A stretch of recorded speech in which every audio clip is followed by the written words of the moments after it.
They say history is written by the victors. But in Dallas, history was written by a ghost in a sniper's nest. At 12:29 p.m., John F. Kennedy was the most powerful man on the planet, a sun-tanned symbol of an American century that seemed destined to never end. 1 minute later, he was a fragmented memory, and the world as we knew it had simply ceased to exist. This is from the United Press from Dallas. President Kennedy and Governor John Connally have been cut down by assassins' bullets in downtown Dallas. They were riding in an open automobile when the shots were fired. The president, his limp body carried in the arms of his wife Jacqueline, has rushed to Parkland Hospital. Wait.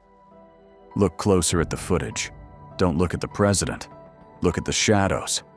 Look at the 6th floor window of the Texas School Book Depository, where the air stayed still while the streets below screamed.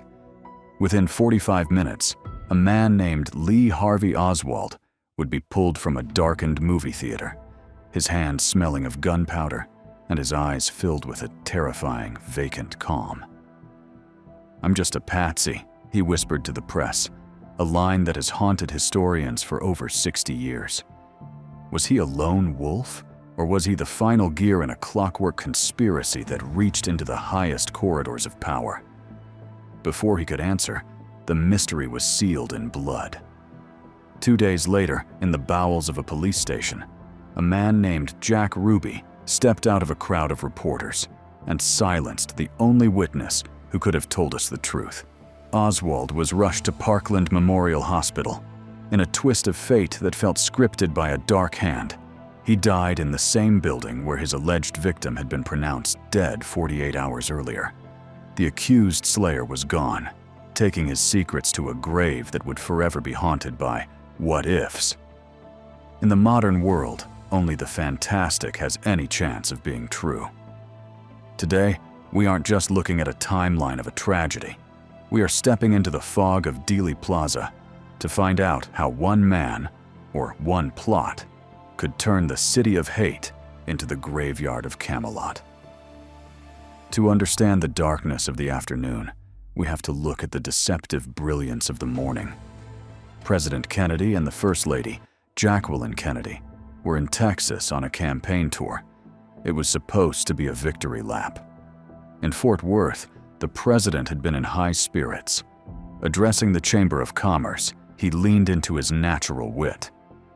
2 years ago, he told the laughing crowd, I introduced myself in Paris by saying that I was the man who had accompanied Mrs. Kennedy to Paris.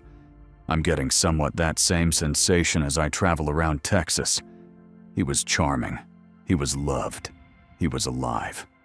Years ago, I said that, introduced myself in Paris by saying that I was the man who had accompanied Mrs. Kennedy to Paris. I'm getting somewhat that same sensation as I travel around Texas. When the Kennedys arrived at Love Field in Dallas later that morning, the air was electric. They spent time greeting supporters at the fence, shaking hands, soaking in the energy of a city that seemed to have forgotten its political grievances for a moment. They joined Texas Governor John Connally and his wife, Nellie, in a custom, open-air Lincoln Continental limousine. The presidential motorcade began its slow crawl through downtown Dallas. 150,000 people lined the streets, waving from windows and standing on rooftops. Vice President Lyndon B. Johnson and his wife, Lady Bird, followed in a separate car, a few vehicles back. Everything was going according to plan. Nellie Connally turned to JFK and said, Mr. President, you can't say Dallas doesn't love you. Seconds later, the love was replaced by lead. At 12:30 p.m., the motorcade turned past the Texas School Book Depository. The first shot was often described as sounding like a firecracker or a backfire. Then came the second, then the third. President Kennedy was struck in the neck and the head.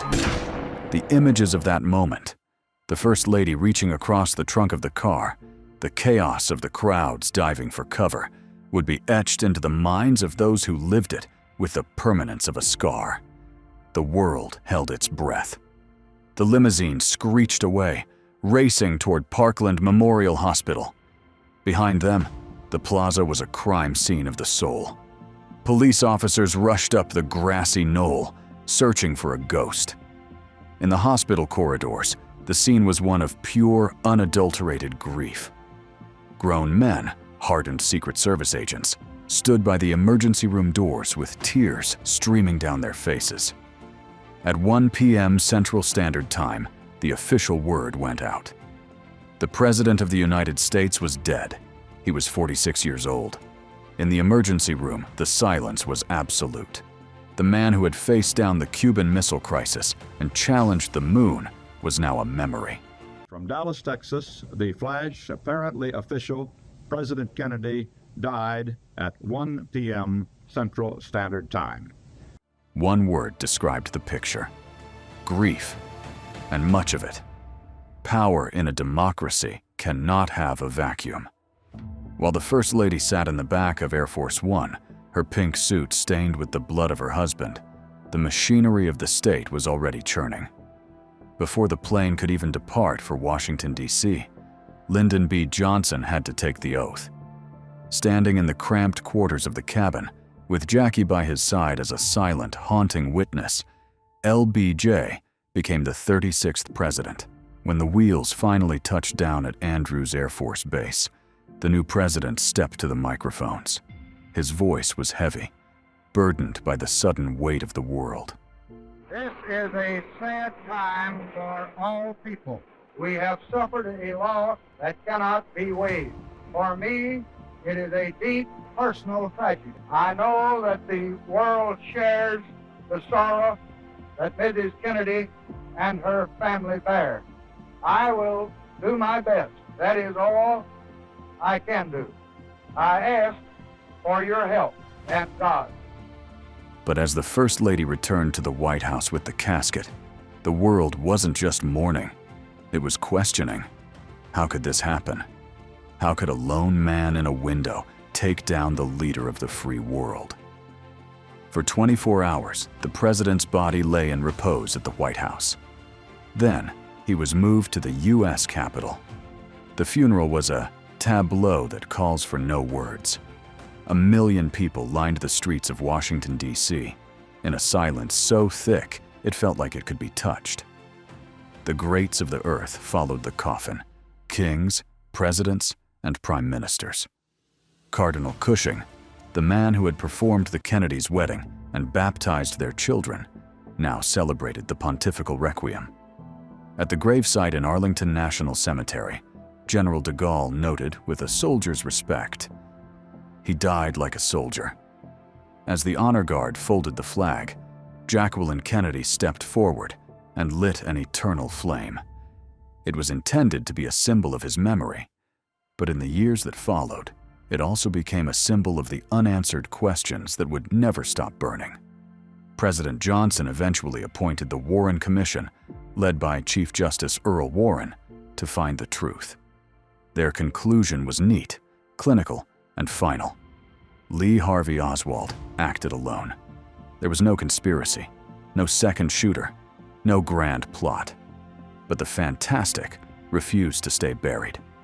In West Germany, the grief was so profound that Berlin's Rudolf Wilde Platz, the site of JFK's famous Ich bin ein Berliner speech, was renamed John F. Kennedy Platz. To the Germans, he was a symbol that the darkness of communism could be defeated. Back in America, the public wasn't so sure the darkness had been defeated at home. Despite the Warren Commission's findings, the theories began to swirl. Was it the mob? The CIA? A second shooter on the grassy knoll? What is clear is that the assassination changed the course of history. It stripped away a certain American innocence. We are told the case is closed, but the shadows of Dealey Plaza remain long. We move forward, as Johnson urged, but we do so with a backward glance, forever wondering what truly happened in that 12:30 p.m. Son, will we ever know the truth?